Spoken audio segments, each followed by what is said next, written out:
देखिए, जहाँ पर एक पत्नी अपने पति के ऊपर झूठे आरोप लगाती है, जहाँ पर एक महिला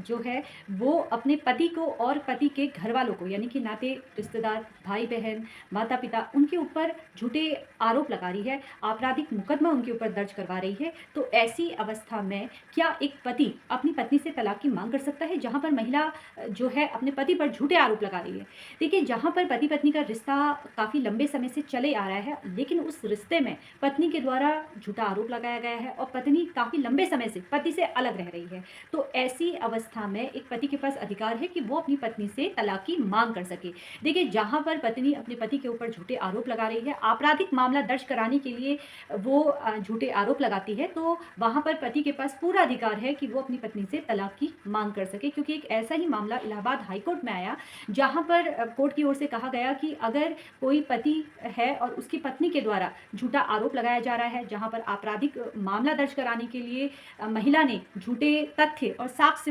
प्रस्तुत किए, जहाँ पर आपराधिक मुकदमा दर्ज करवा दिया और काफ़ी लंबे समय से वो अपने पति के साथ नहीं रह रही है, तो ऐसी अवस्था में ये जो चीज़ें हैं, ये मानसिक क्रूरता के अंतर्गत आती है। ऐसे में आप अपनी पत्नी से तलाक की माँग कर सकते हैं और यहाँ पर इस केस में भी यही हुआ कि कोर्ट के द्वारा पति के द्वारा जो अर्जी दी गई थी तलाक की, उसे स्वीकार कर दी गई। तो अगर आपकी पत्नी आपके ऊपर आपराधिक मामला उसके द्वारा दर्ज करवाया गया है, झूठा ये आपराधिक मामला है, काफ़ी लंबे समय से चले आ रहा है, तो वहाँ पर आप जो है ऐसी महिला से तलाक की माँग कर सकते हैं। आपराधिक मुकदमा दर्ज कराना और बिना किसी कारण के लंबे समय तक अपने पति से अलग होना, ये क्रूरता के अंतर्गत माना जाएगा। इस केस में भी पत्नी अपने पति से 29 ईयर्स से अलग रह रही थी, तो कोर्ट ने पति को तलाक की अर्जी जो पति के द्वारा दायर की गई थी, उसे मंजूर कर ली और महिला को